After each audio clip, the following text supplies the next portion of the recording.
Hello, everyone. Welcome to today's Continual Improvement webinar on collaboration across health system laboratories, the approach Mayo Clinic took across 70 plus facilities in 3 states.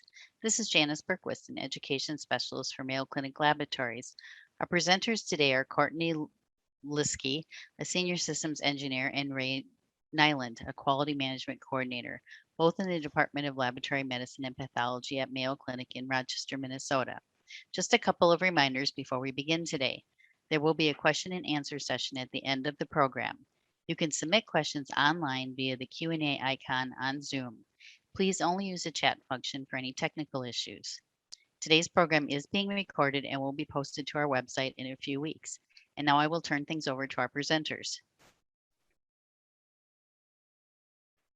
First of all, thank you everyone for joining. This is a journey that we've been working on now for 10 or 12 years, so it's still work in progress. So we'd like to show you our approach to collaboration, standardization over 3 states in the Mayo Clinic Health System. Some of our objectives today, we want to demonstrate how laboratory structure changes can influence standardization across laboratories in the healthcare system. We want to look at ways in which network laboratories can improve embed quality and regulatory compliance through the use of standardization. And thirdly, we'd like to examine opportunities to enhance and manage the laboratory's assessment methods and communications flow at multiple locations. Okay. First of all, I wanted to show you a quick snapshot. This is the Mayo Clinic Health System.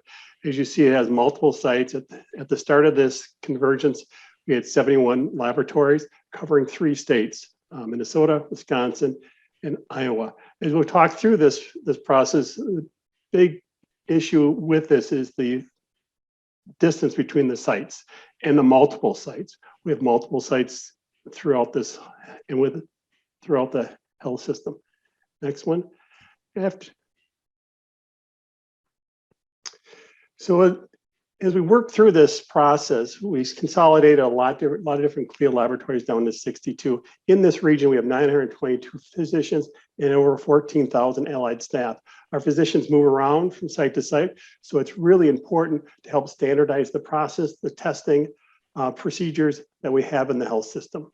So we're a little bit different than Rochester, Mayo Clinic in Rochester. We have multiple sites. Each one of these sites has their own clinical laboratories. That do the testing for their labs, their hospitals or clinics. All right, next.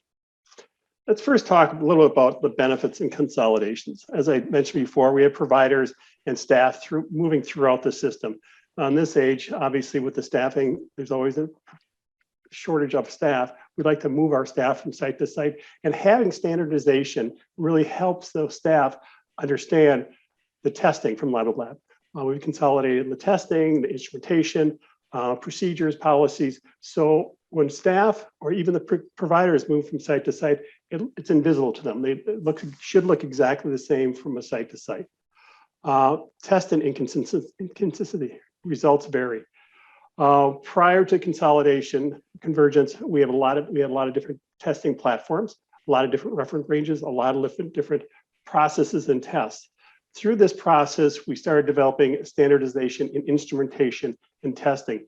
And as we'll talk about later, we even standardized our reference ranges throughout the health system, throughout the 62 sites. So if you go from one site and you get a CBC, 200 miles down the road, that same exact result should come from that laboratory. So that's really consistency with providers. Obviously, we want to do more with less. We've all talked about staffing and lean. Actually, more recently now with the surge, we really have a staffing issue. With this implementation of some of our lean projects in the health system, we can utilize less staff to do more. Reduce replication. Prior to this convergence, we were doing testing in all these multiple 62 labs, or actually 70 labs. We're replicating tests where we didn't need to. We wanted to make sure that we could utilize the larger hospitals to do the testing of the high volume tests. They've got the instrumentation to do it. Why bring these instrumentations throughout the health system? Obviously, we want to eliminate variation, waste, and errors. Through our competency, through our procedures, we're hoping to keep bringing these waste and errors down. We look at waste in terms of reagents and product as we move these products through the health system. And obviously important economic viability. By doing this, we can do it cost effective. We can improve efficiency. We've realized this over the years. We can do more with less. We want to look at change versus transformation. We just didn't want to change the process. We wanted to actually transform it. Look at the culture. Creating something new based on old parts. We don't want to go back to, if we change something, you go back to that process. It's about utilizing the potential and capabilities in a different way. Utilizing your staff, make them part of the decision-making process, and they take more ownership. So this helps develop a true competency development. Need better communication across sites. We have a slide later on. Communication was the key. The first few years, we realized that getting the communication down to the bench level text was very difficult when you're spanning over 3 states. It would get interrupted along the way. So what the decision that was made at leadership didn't make it down to some of our smaller clinics or some of our smaller hospitals. It was interrupted. It was never sent down. So we worked on communication, which was probably the biggest detail to this convergence issue. Okay, next one. First of all, what we did, we wanted to make all sites the same. Like I said before, so as you go into one site, it looks exactly the same as the next. Policy procedures, we wanted to have similar positions and roles within each region. We developed an organizational structure. We have administration, which is part of a Rochester Mayo Clinic. We've got an operational administrator, and then we have 3 regional directors, one for each of the region. Each region has about anywhere from 5 to 20 sites within there. So we have actually 4 separate regions. We call it Northwest Wisconsin, Southeast Minnesota, Southwest Wisconsin, and Southwest Minnesota, along with Southeast Minnesota. These 4 regions had to communicate and talk together. Then we broke it down to more of a regional structure. So each one of these regional directors had laboratories managers underneath them. We also created positions in terms of technical supervisors, technical specialists, operational supervisors, operational leads, resource analysts. We also have some technical coordinators. So their role was the same from region to region. So when a technical supervisor or technical specialist get together, you're talking the same language. So if you're in Wisconsin, the operational supervisor is doing the same duties as the one in Mankato, Minnesota. We also broke out quality managers. Quality was a big part of this process.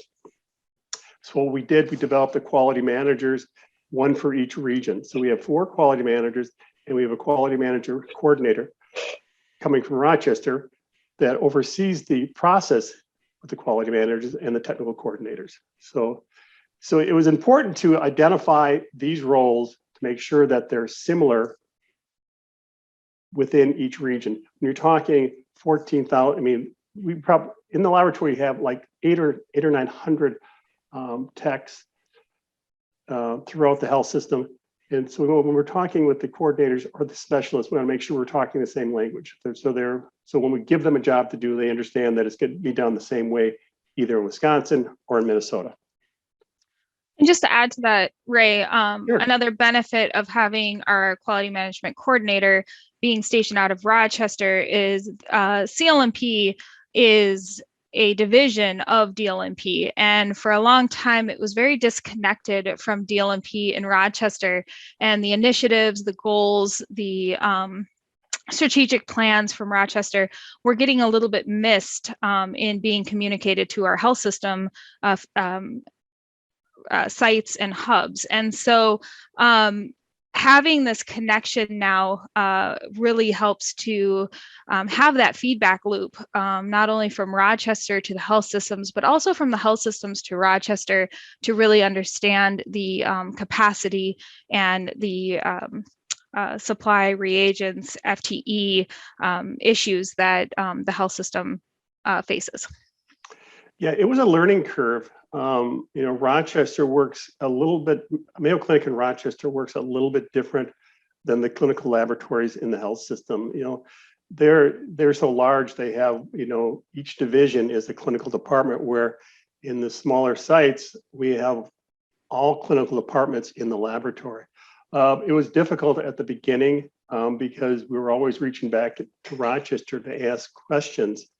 But what works in Rochester and doesn't always work in the smaller setting. We found out after the first couple of years because of the testing and how the processes work altogether. So we've learned a lot over the years with this, and what we need to look at and how we can question ourselves. Do we need to go this way or that path? All right, Courtney. Moving towards collaboration, what did we wanted to do? We wanted to centralize lab services. How we did that, as I mentioned before, we have 4 major regions with 3 major hubs, which are larger hospitals. So we can centralize some of these lab services to be funneled to the larger labs who have the ability for high functioning volume. It took away some testing to the smaller sites. And I think we have a slide later on to talk a little more about standard centralization, how we achieve this. Another big project that we had, the convergence into a CAP. Half of our facilities, primarily in Wisconsin, were already CAP accredited. Minnesota was largely Joint Commission and COLA. So we took the initiative because, again, we wanted to start talking the same language with CAP and Joint Commission, both fine facilities, accreditation, but we want to make sure when we're talking accreditation, we're talking one language. We decided primarily, Rochester is CAP. We moved the rest of the health system to CAP accreditation. We had a timeline that took probably close to 2 years to do that, maybe 2 or 3. At this point, we're all CAP accredited. We're all talking the same language. It's easier for me to talk to my quality managers now in terms of accreditation and regulatory issues. Now that we're all talking the same language at CAP. Nextly, we consolidated test menus. We looked at test menus and what each facility was testing. We want to make sure, is that of value to that community? Now, the health system is comprised of, some larger hospitals, but we also have a lot of tiny little clinics. And as you know, the providers at these clinics like to hold on to their testing. They don't want to send it anywhere. It takes longer. So we developed a process in terms of moving these specimens around a lot quicker with route runners to ensure these providers that they'll have the testing in time. We looked at their CLIA identification. They reviewed the CLIA statuses. We looked at wave sites, we looked at moderate sites, we looked at high complexity sites. Do we need these? Some of the high complexities we moved up moderately. Some of them moderately we moved to waived. We moved this around to help standardize it, primarily with this test menu, what they can and can't perform. And we did that basically based on volume, based on size, based on proximity. And again, the system structure, we looked at the system structure as we talked about earlier, how this process is working system-wide. We brought in a lot of things in terms of huddles and continuous improvement processes that we'll talk a little bit about later. That was part of the communication, the difficulty in communication, bringing this in. Document control processes. Again, this is an issue. This is a work in progress. And I know Courtney is going to touch on this a little bit later, but we're moving to total document convergence. Right now, we're working on two separate systems, but we're still standardizing the procedures. The procedures are shown in 2 separate document control systems, each regional, and you can understand the complexity of it with your CLIA lab director signing these things. So we got a new document control system we're bringing in that's going to really help this process and eliminate the 2 processes we have in the health system, and also standardized staffing analysis. Courtney is working a lot with the managers to identify staffing and what they need at each site that I think she'll explain to you a little bit later. But that way you can identify the needs where they're needed. As you know, working in a large system, sometimes you don't know where the issues are, if there are, where the staffing needs to be done. But because we've got a lot of staff out there, we can move around where the needs are needs are, where the testing is being done. Okay, Courtney.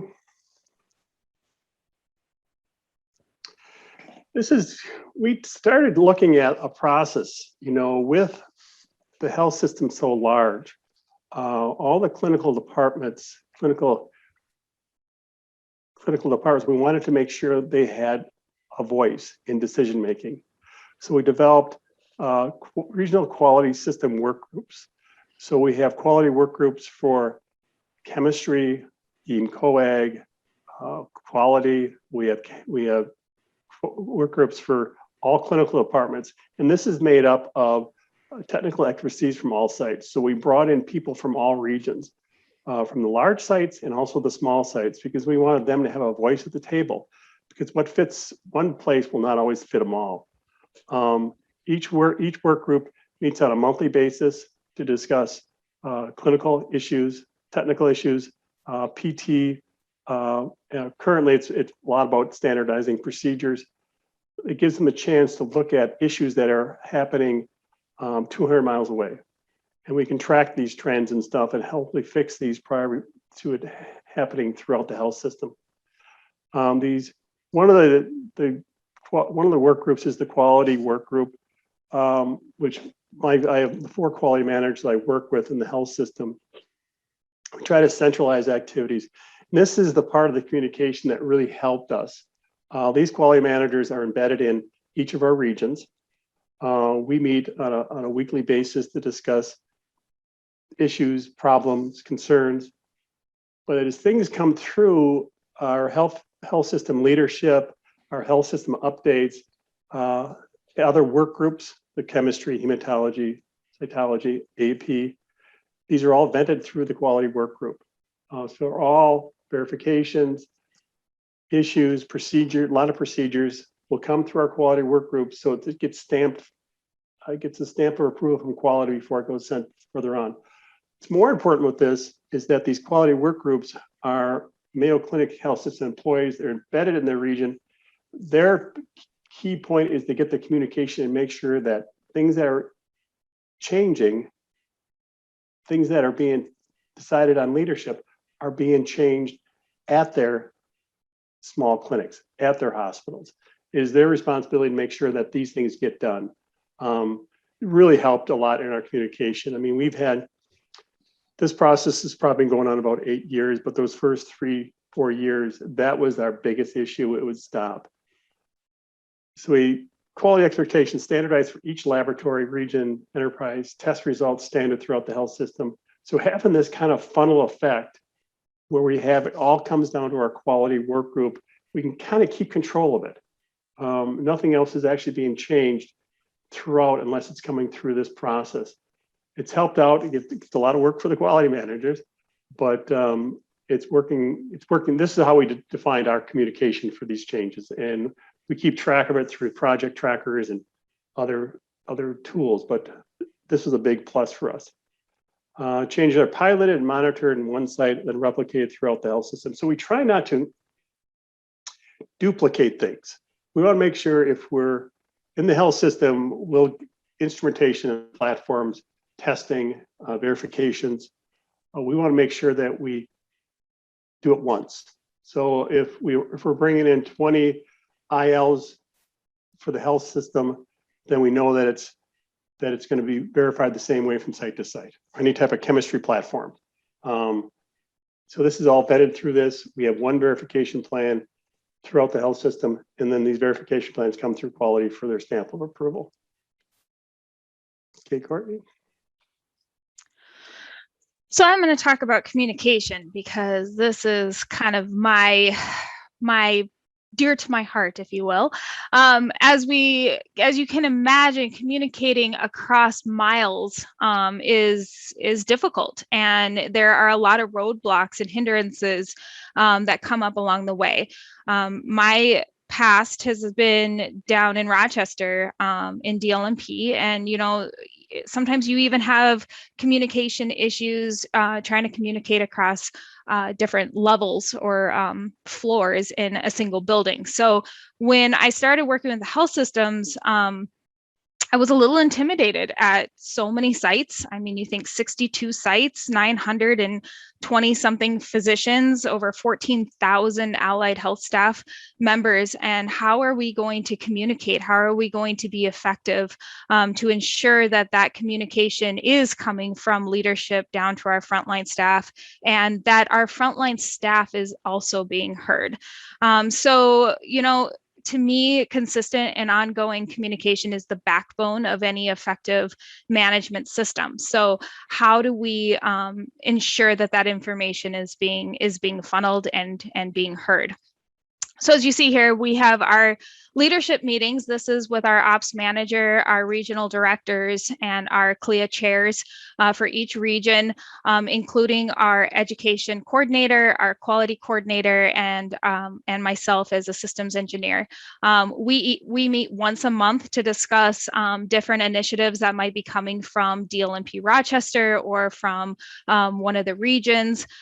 We discuss, we come up with a plan, a direction, and then that information is then filtered down through our director meetings or to our work groups. Directors, our 3 directors and our operations manager meets twice a month to discuss different priorities or issues that may arise throughout the region or through the division, and combat those roadblocks or firefighting that they may occur, and help to assist with work groups. When a work group team identifies something that needs leadership direction, those items are then discussed at the director meetings. Our work group team meetings, as Ray said, meet roughly twice a month or as necessary. You can imagine that some of our work groups are extremely busy with new instrumentation being implemented, standardization of documents, or process improvements that may come up along the way. So that really their cadence of meeting is up to them and on a discretionary situation. However, our quality team, as Ray also alluded to, meets once per week. There is so much that is going on across so many sites and so many regions that it is really imperative that they meet once a week just to stay on top of everything that is occurring. And because they are that kind of filter for the rest of the regions, it is imperative that they keep that cadence up. Once a month, our work group has an updates call, and this includes all of our leads from those work groups as well as our supervisors. And this is really important because this is where our work group leads can kind of get dates on our supervisors' awareness. So if an instrument is going to be implemented or a new test is coming down the pipe, we can alert our supervisors so that they can get those dates on their calendars. They can ensure that they have adequate staffing and capacity. They can communicate that information to their front line so that people are aware of what's happening. We're really trying to create more of a prospective approach rather than being so reactive and trying to, again, firefight situations that are occurring that only lead to burnout, exhaustion, and ultimately losing our staff. So we're really trying to build that prospective approach for our groups.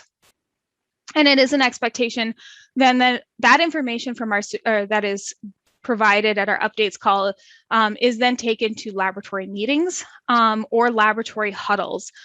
So again, trying to be more proactive in our communication, we have implemented laboratory huddles at each of our clinic sites and our hubs.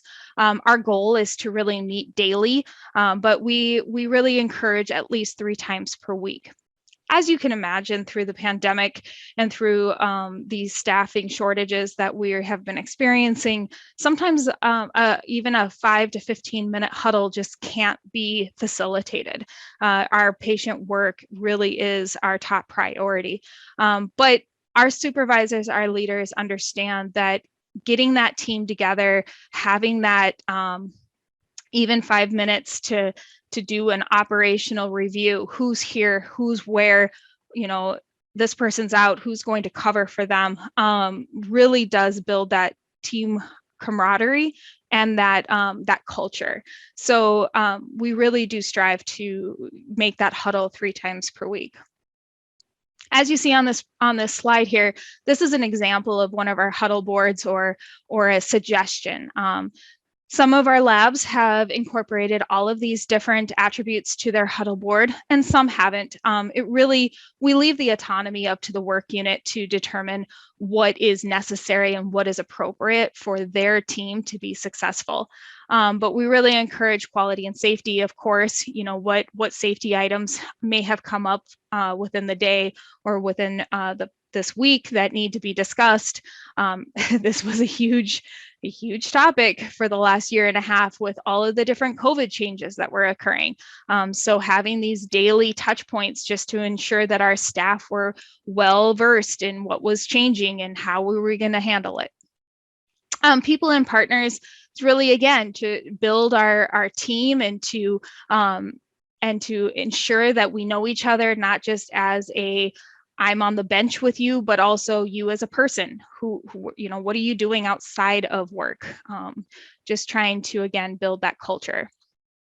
And then I can't say enough for the employees of Mayo Clinic and especially the health systems, because they are always striving to make our processes better. It doesn't matter how efficient we are or what our turnaround.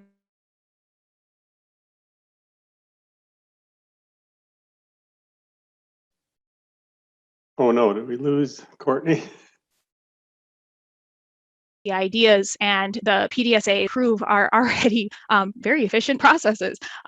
So we do PDSAs, just do it's, and then projects. And as Ray said, those projects will initiate in one hub or one location, but they are thoroughly communicated with that work group to ensure that all regions are a part of that they have a voice in the project, that they are a player. And then once the documents and the process is really streamlined, then it's rolled out to the rest of the regions. So I can't say enough for the people that work on our front line, because they truly are innovators and really striving to make our processes so much better.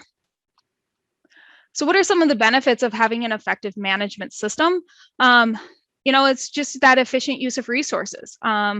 You are always going to improve your financial performance if you can be more efficient. But by being efficient, you want to keep your high quality of testing and of results.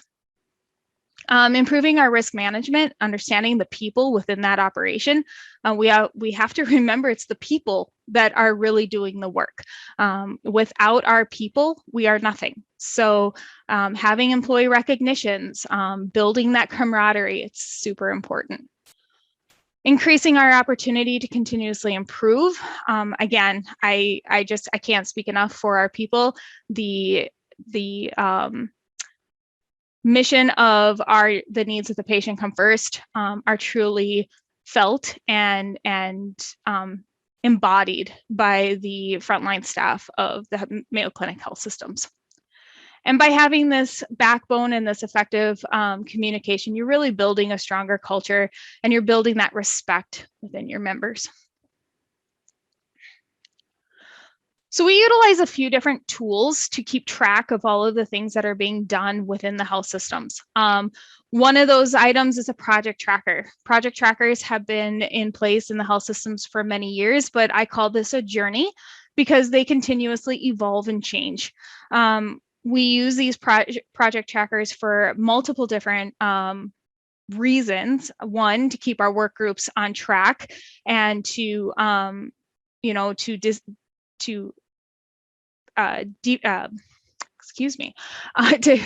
ensure that all members of the work group are having an active part of that project. Also to keep deadlines on the forefront. So often our projects can get delayed due to capacity issues or shortages in FTE. So by having those deadlines, we can keep track of where we are, but also acknowledge when we have extended that timeline. Another item for the project trackers is really trying to involve our frontline staff. Our goal here with these and sharing these with our frontline staff is to show them what work is being done by these work groups, but also to try to gain some new passion, have our newer employees maybe communicate some of their ideas of process improvements, or obtain new members to these work groups. So we're always looking for fresh, innovative ideas. Another system tool would be our quality and process improvement database. As I said before, our teams are constantly innovating and efficientizing our project, or our workflows and our processes. So we wanted to capture that work that's being done to celebrate it. I mean, ultimately, this is hard work and they are true innovators. And so we want to make sure that they are getting that acknowledgement, and that at the end of the year, we can really look back and say, wow, look at the great work that we've done. Of course, we have to have an event management tool. Unfortunately, in every lab, as everyone is aware, events do occur. But it's how you handle those events and the culture that you've created in reviewing those events and sharing the corrective and preventative measures from those events that is really important. So I commend the health system quality managers in really trying to build a safe and non-punitive environment for event management. And so our staff self-report all events into our event management tool. Those are then taken to our quality managers and reviewed, and then worked with the work groups or supervisors on corrective measures and preventative measures to ensure that those items don't happen again. Performance metrics, again, we're trying to be proactive rather than retroactive. So we're looking at performance indicators across the regions to identify opportunities for projects, growth, efficiencies to better our processes. And IT. So we acknowledge that a lot of our processes have human interactions to them. So we are always looking for engineering tools that can help prevent events from occurring and eliminate that human error aspect. So sometimes it is necessary to work with our IT associates and have something built into our computer programming to eliminate that human error aspect. So all of these tools then that are completed and worked on by our frontline staff, our work groups, our supervisors, are then fed through our enterprise quality work group. And then the information is spread out through our regions to ensure that our frontline staff and our leadership all have awareness and have all participated in the work that is being produced.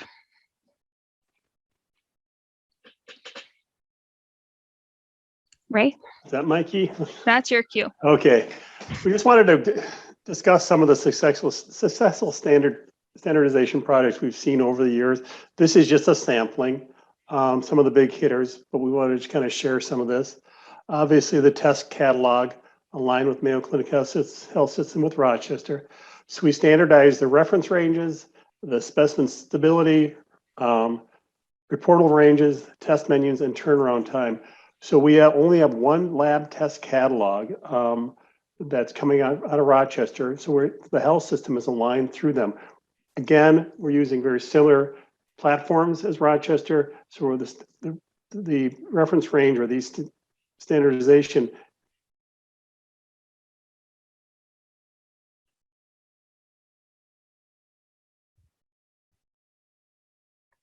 Do we lose Ray? Can help throughout the health system. One of the issues, obviously, I'm sorry. I'm not sure. I'm sorry. I was talking on 5 minutes. First of all, we'd like to talk about some of our successful standardization projects. One of the big projects that took some time is our lab test catalog. We aligned the health system with Rochester, which includes reference ranges, specimen stability, reportable ranges, our test menus, even our turnaround time. So we want to make sure that the reference ranges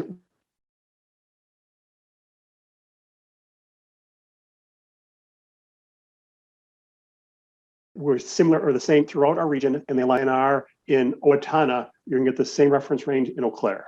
And you have the same testing platform, so it should be the same. We do some correlation studies throughout our regions, primarily in the hub regions. We have checked with CAP in terms of reference ranges, reportal ranges, and population based, and how we verify that.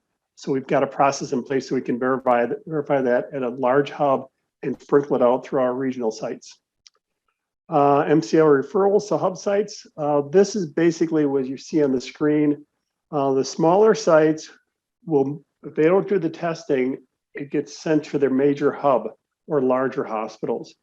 If the larger hub can't do the testing, then we forward it on to Mayo Clinic Laboratories. So that's what the kind of the picture indicates, is how we move these tests around. A couple of other projects we had a lot of people have been going to this microbiology laboratories centralization to hub sites. So our 3 hub sites, we centralized microbiology. And as I mentioned earlier about our where we can move samples around our health system, we've got this elaborate courier system that moves it constantly. It's very, we've got a lot of couriers out there, and they move things back and forth primarily to the hub locations. We've standardized to one testing platform for microbiology, only testing done in the regional sites. We do have some hospitals that do some gram stains. They do have blood cultures, but the testing, majority of the testing will be sent back to the hub locations. So this is the project early on. What came off, one benefit that rolled off this, I did some work with reducing regulated medical waste in microbiology. As you know, wastes that go into the sharp containers are sent to the incinerator and end up in a landfill. We did a study to determine how much was going out from each region, each hub location. We did a study, communication, we educated, we reduced the amount of regulated waste coming from our microbiology labs by about 30%. Including the reuse of sharp containers. So we have a lot of spin-offs from some of these projects, and that was just a little spin-off, but it was a benefit to the environment and to the cost. Next was our transfusion services laboratory centralized to hub locations, centralized blood banking or centralized transfusion services. Same with microbiology and transfusion. As you all know, to keep people competent is difficult. We saw a lot of issues in PT, gram stains. They don't see it enough. Same with microbiology and also in transfusion services. They just don't, some of these smaller sites will do 3 or 4 cross matches a month. They just don't have the numbers to represent these laboratories or these sections. So we've centralized microbiology, centralized transfusion services. So our major hub locations do the cross matching, do the testing. Our smaller sites do keep a key amount of units if they need it, or we can also cross match and send labels or unit tags to those sites. It eliminates the transferring of blood and blood components. This helps because the larger sites who do a lot of testing, they're competent of it. We eliminated the reagents, the costs, we eliminated the competency. It was a struggle. Like I said earlier, providers don't like to lose services. But both with micro and also the techs don't like to lose the specialty because they don't want to use their talents in micro or blood banking in these smaller sites. They're just doing mostly general laboratory. But little by little, we've moved all that site, and it seems to be working great now with the same cost. Also, our COAG modified instrument settings for the heparin curve interpretation. This way, we standardized this approach. We piloted in Mankato Hub, which is out in Minnesota. So now the interpretation of these heparin curves can be done throughout our health system. Prior to this, it was done, majority of the hub sites, or a lot of times we had to move back to Rochester to get interpretation of these curves. Once we did some education and training, We identify what the techs need to know, what type of training, so we can keep these at the hub, at the location, so the interpretation can be done there. PT testing database, proficiency testing, which is always an issue with the multiple sites that we have.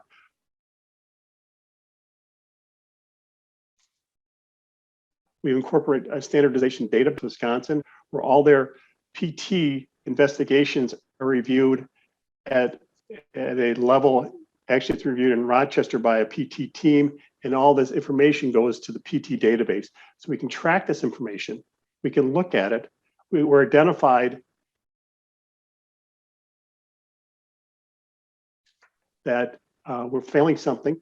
So if lacrosse has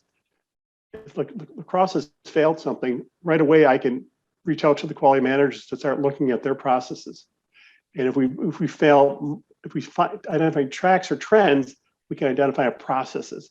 And these processes will go back to the clinical work groups to work on. So the same process for PT should be done in Owatonna as it's done in Mankato, in terms of unpacking the PT, how it's circulated, how it's documented, how it's put into the PT database. So we've got a huge amount of data that we can look at, and it's real time, that we can look at this going on. If we identify PT issues, maybe it's a process that or an IT or instrumentation process that we have. So it really helps to look at these. Quality managers look at this, plus the PT team down in Rochester also looks at all PT investigations, make sure they're being dealt with in terms of dug into, so the investigations are qualified. What do we have next, Courtney? Upcoming projects. So as you can imagine, we have many projects that are in flight across the health systems on a consistent basis, but 3 of our probably larger projects for 2021, early 2022, again, is our document convergence project. So this is more actually larger than just the health systems. This is an enterprise project where we are consolidating all of our documents from the health systems, Rochester, Arizona, and Florida into one document management system, Title 21, and that will encompass all 40,000 documents.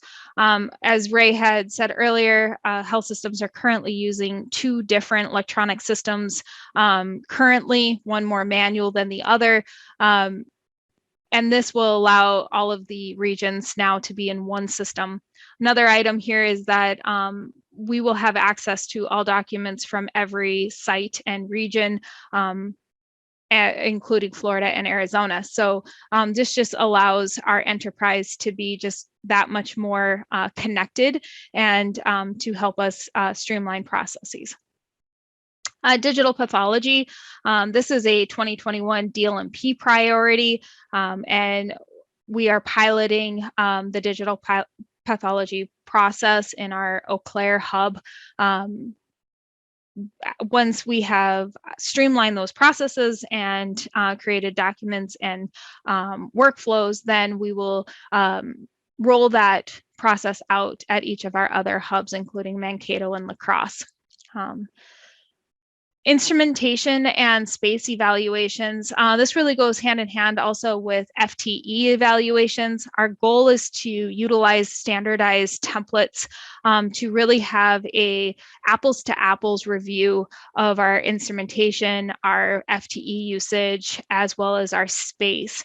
Again, to identify similar flows, similar processes, and really to utilize our lean terminology and efficiencies to ensure that the space in La Crosse is similar to the space in Mankato, is similar to the space in Eau Claire, and that our clinic sites are of a similar workflow as well. So we have a lot of goals and it's going to be a lot of hard work, but I know that the staff in the health systems are all on board because they see the benefit in having an apples to apples review. Okay, reaching for the sustainable paradigm.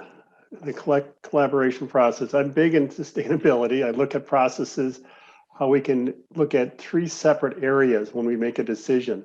Obviously, the big decision making is economic. How can we increase project revenue with standardization and volume discounts? It's really important in this day and age, obviously. But we also have to look at social responsibility. How does it affect the techs? How does it look at? How do we bring these decisions, this type of transformation to the bench level tech? So we have to be responsible for they're the nuts and bolts of their organization. And lastly, of course, as I discussed a little about microbiology, I like to look at the environmental impact of what we're putting out there. Sometimes there's things you can do when you make a change to make the environmental impact less harsh. It's something that's always in the back of my mind when we're making these decisions. Sometimes it's unavoidable with these decision makings, but it's something to keep a look at to look for these sustainable paradigms in the collaboration process. All right, some of our lessons learned. Oops. There you go. As we talked, no, that's fine. As we talked about over and over, communication. Develop a communication process. When the bench level techs aren't aware of things that are happening, a big communication issue we're working on now is the document convergence program, because we want to make sure that they're aware of the changes coming forward, make it as visible as possible or as transparent as possible, so they're not hit from behind. The health system always, Rochester will make a decision. They're always saying, well, Rochester made this decision. We want them to be part of the decision-making process. And one of these processes, obviously, with the document conversion, we want to make sure they're aware of every step as we go. Involve staff in all aspects of consolidation. I mean, have them have the ownership of it. Give them some voice in it. That's why we created all these work groups. That's why we created all these updates call. That's why we created all these huddle boards, the communication, because we want to hear from them when we're making these changes, because the changes ultimately affect them. And sometimes leadership has to understand they've got to explain why these changes are happening prior to changing them, because the bench level techs understand. They know why things have to be changed, but they want to know the meaning behind it.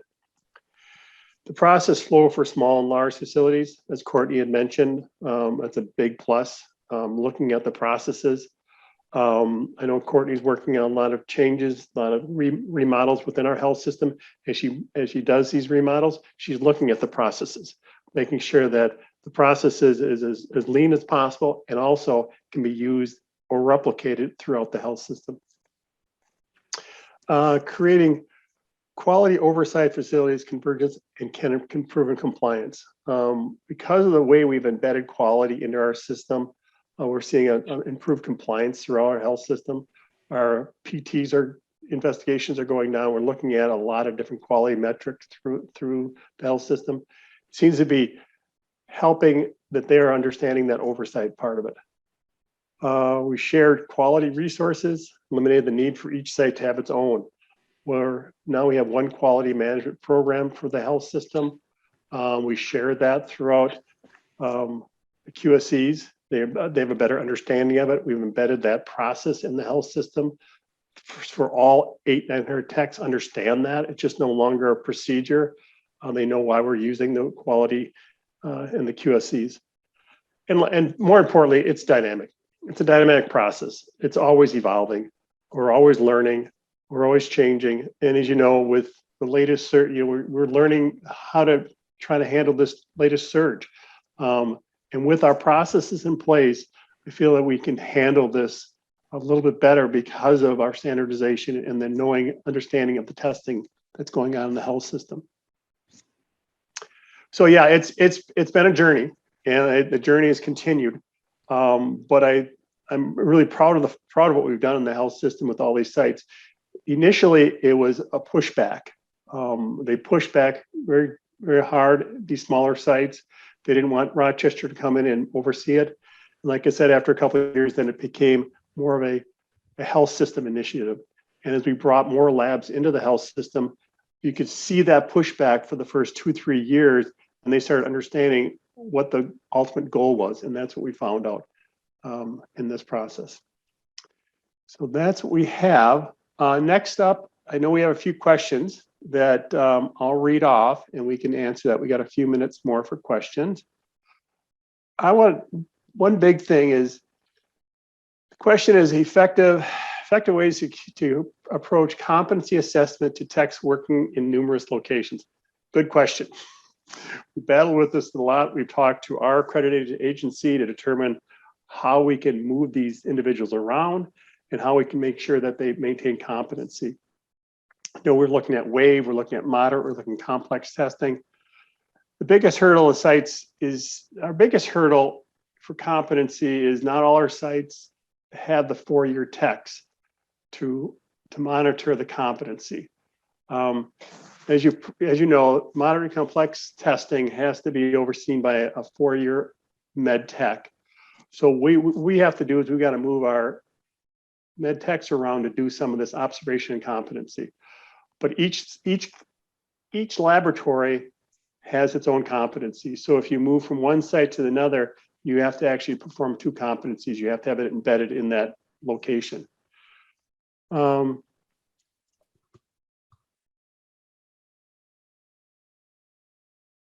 Clinical testing, okay.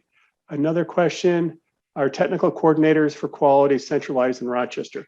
You know, all our technical coordinators are within each region. The quality managers are embedded within their regions too. The only thing coming from Rochester is the quality management coordinator. So it'd be me. So it's and for quality, I have a education coordinator coming out of Rochester, and also Courtney, who is our system engineer. So we work in tandem together to bring these things out. And just to build on that a little bit, just wanting to kind of ensure that it's understood that it's not just information coming from Rochester and being pushed onto the health system, just the same as it's not information from our leadership being pushed onto our frontline staff. We're really building in a catchball approach where we're encouraging the conversation to be materialized from our frontline staff back to our leadership. It's very important for our leadership to understand what are the roadblocks and what are the hindrances that our frontline staff, the people, the meat and the potatoes of doing our work are facing. And it's having that catchball conversation that allows our leadership then to try to remove those barriers or trying to make the process better. Same situation for us in Rochester working with the health systems. It's having that awareness and that conversation with the health system to understand their roadblocks, their hindrances, and taking that information back to our Rochester leadership so that they are also aware of what is going on in the health systems as well. So really building that catchball conversation. Another question, have you standardized to one proficiency testing provider? No. The problem we have, the issues we have with that is we have multiple people moving from site to site. We don't want them to be performing CAP proficiency testing at multiple sites. So we use API, we use CAP, we use Wisconsin State Lab of Hygiene, and we kind of break it apart. We like to use as much CAP as possible, but because this moving around of staff and the potential of them performing PT twice, we want to eliminate that factor. I mean, the techs understand they aren't supposed to do that. It's in our procedure, but obviously we just want to eliminate that one more variable in case there was an issue. Our Florida and Arizona labs set up similarly. All locations rolled up to a central administration. Can you answer that, Courtney? I don't know. Unfortunately, I can't answer that question. They do have technical specialists. They do have technical coordinators. They do roll up the DLMP. So their processes are very similar to a major hub. Arizona has one main lab and another smaller lab. In Florida is only one big lab. So they don't, their structure is similar, where they have quality managers, they have technicals, but they don't have the diversity that we have in the health system. So yes, their structure is the same, but again, they're only one site. Project trackers, and used by quality managers. Our project trackers are actually used by our work group leads. So we have chemistry, we have hematology, coag. I think we've got like 10 different work groups. So the work group leads use that in their meetings to monitor it. The quality managers currently are not using those. So the work group leads use that to track their projects. A lot of them track their procedure standardization, but no, it doesn't. It's not done by the quality managers.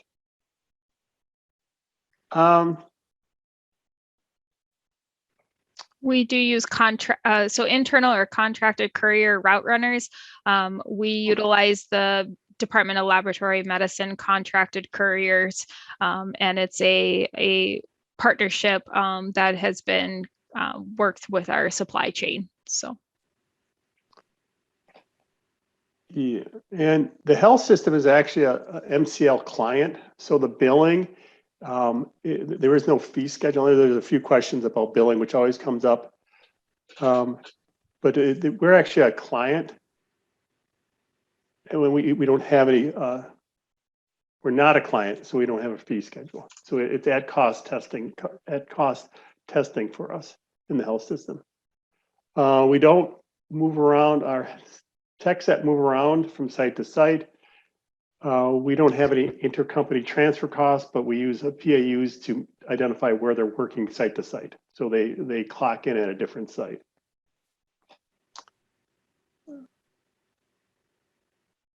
And I think that's all the questions we have.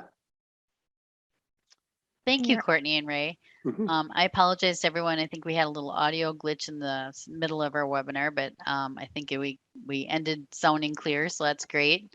I want to thank everyone for participating in today's Continual Improvement webinar. If you have any additional questions, please feel free to indicate them on the evaluation you will receive tomorrow through Zoom. Please note laboratory credit is extended for this program. Upon finalizing your evaluation, you will have the option to claim credit and print your certificate.